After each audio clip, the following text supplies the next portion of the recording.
Go. Bismillahirrahmanirrahim. My name is Shaiza and from BS Biochemistry. And today my topic of presentation is magnetism. Next slide.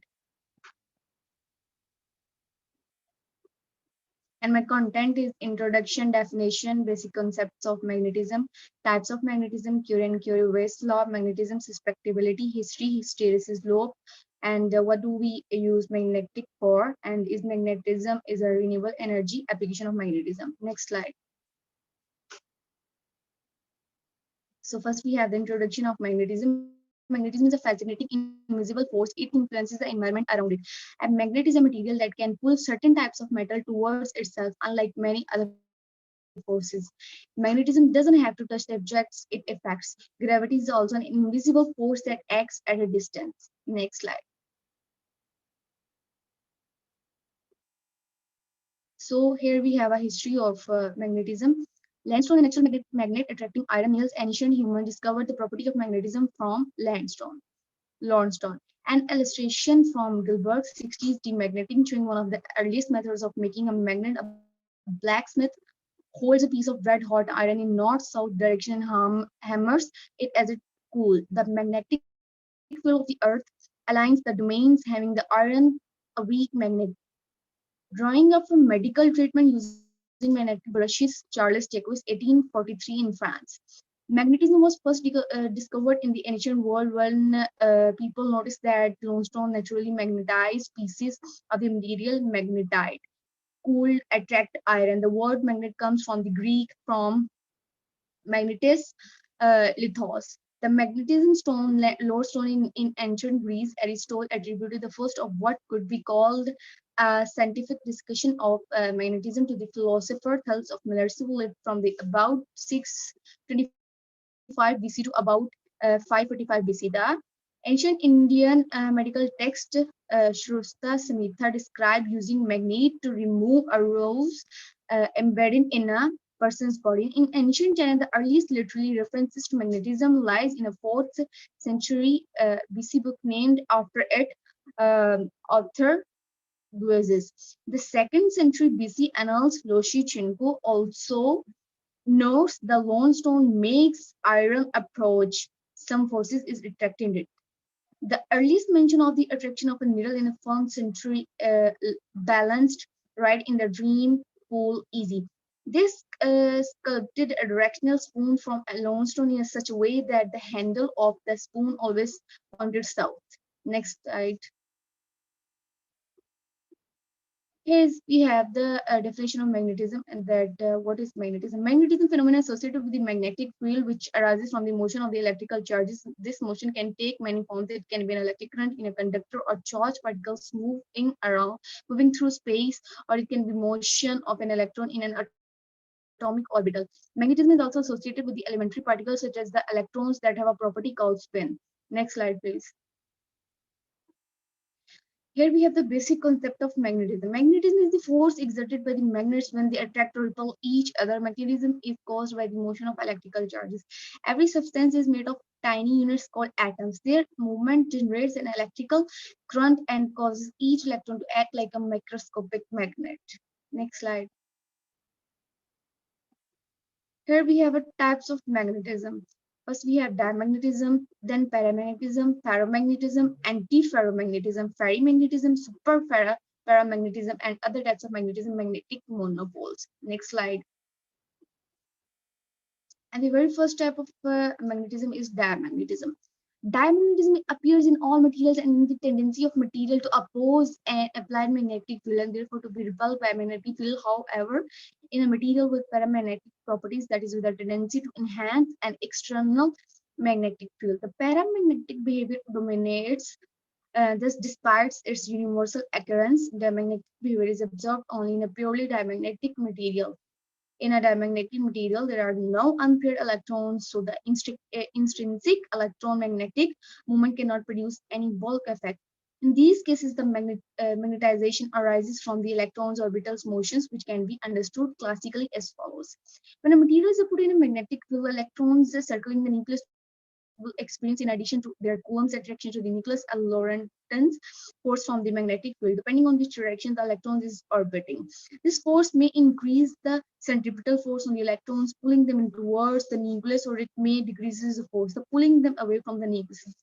This effect systematically increases the orbital magnetic moments that were aligned opposite the field and decreases the ones aligned parallel to the field.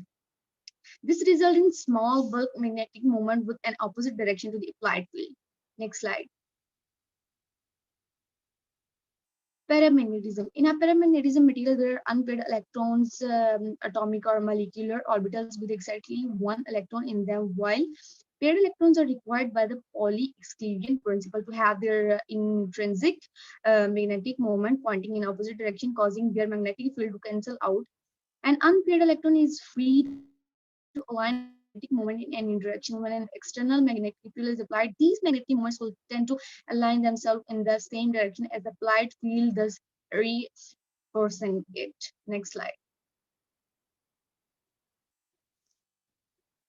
Ferromagnetism. A ferromagnet, like paramagnetic substances, has unpaired electrons, or in addition to the electrons' intrinsic magnetic moments tend to be parallel to the applied field. There is also in these materials a tendency for these magnetic moments to orient each other to maintain a lowered energy state. Thus, in the absence of an applied field, the magnetic moment of the electrons in this material spontaneously line up parallel to one another. Every ferromagnetic substance has its own individual temperature called the Curie temperature or Curie point, above which it loses its ferromagnetic properties. This is because the thermal tendency to disorder overwhelms the energy lowering due to ferromagnetic order. Ferromagnetism only occur in few substances. Common ones are iron, nickel, cobalt, their alloys, and some alloy of rare earth metals. Next slide.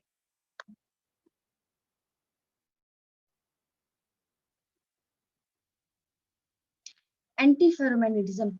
In an antiferromagnetism, unlike a ferromagnet, there is a tendency of intrinsic magnetic moment of neighboring valence electron in a point in opposite direction when all atoms are arranged in a substance so that each neighboring is antiparallel. The substance is antiferromagnetic. Antiferromagnetic are also common compared to the other types of behavior and are mostly observed at low temperature. In varying temperatures, antiferromagnets can be seen to exhibit diamagnetic and ferromagnetic properties. Next slide.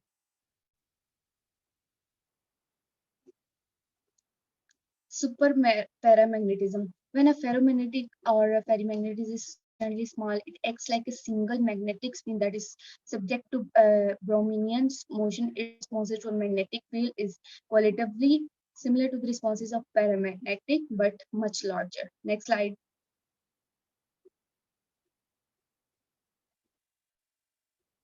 Curie Weiss law. The Curie Weiss describes the magnetic susceptibility of ferromagnetic in the paramagnetic region above the Curie point. The law predicts a signalarity in this susceptibility at given value at T is equal to Tc in this temperature. The ferromagnetic has a next slide.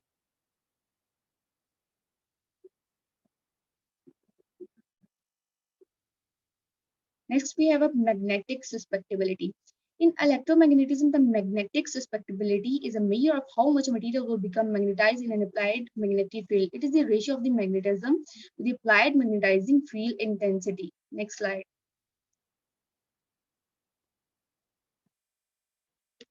Here we have a hysteresis loop. Hysteresis loop is a four-quadrant BH graph where from where the hysteresis lose courses force and retentively of as magnetic material obtained. To understand hysteresis law, we're supposed to make a magnetic material to use as a core around which insulated wire is wound. Next slide. What do we use magnetic for? Magnets are used to make a tight seal on the doors to refrigerators and freezers. They make power speakers and stereos, earphones and televisions. Magnets are used to store data in computers and are important scanning machines called MRIs, which doctors used to look inside people's bodies. Next slide. Is magnetism is a renewable energy? Magnetism by itself may not provide a new source of a green energy. However, it's clear that it could play a big role in lowering cost and improving efficiency for a number of renewable energy sources. Next slide is magnetism applications of magnetism. Magnetic resonance machines in hospital and scientific instruments such as nuclear magnetic resonance spectrometers, mass spectrometers, and also particle accelerators. RF range frequency are also mainly used in medical applications in magnetic resonance imaging. Sophisticated equipments based on electromagnetism can scan meticulous detail of the human body. Electromagnetic therapy, which is an alternative form of medicine that aims to treat disease by applying pulse electromagnetic field or electromagnetic radiations to the body. This type of treatment is used for a wide range of disease such as nervous disorders, diabetes, spinal cord injuries, ulcer, asthma, etc. Many of the medical equipment such as scanners, X-rays equipments, and other equipment use a principle of electromagnetism for its operation. Dialysis machines and dispenser disinfectants. Next slide. Magnetic resonance is the important use. But beyond all the applications of electromagnetics in medicines, the most important use of these in hospitals is within magnetic resonance imaging, commonly known as MRI. It is used to get a detailed picture of the inside of the body, which helps diagnose a number of the disease. MRI can be used to diagnose brain tumors and hemorrhage, nervous injuries, and stroke injuries, and can also detect if the heart or lungs are damaged. In fact, studies have found that if a device generated static magnetic field of 300 to 500 gauss over a pain activation point, the application of the electromagnetic provided immediate relief to the subject. Next slide. How it is applied in MRI. This involves placing a powerful electromagnet in the patient's head, and the electromagnetic passes current through the scalp to the underlying neurons. Patient treated with his have shown improvement with respect to the depression, mania, Parkinson's disease, and such disorders.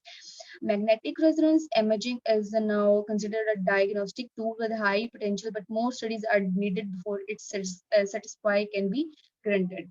Next slide. Thank you.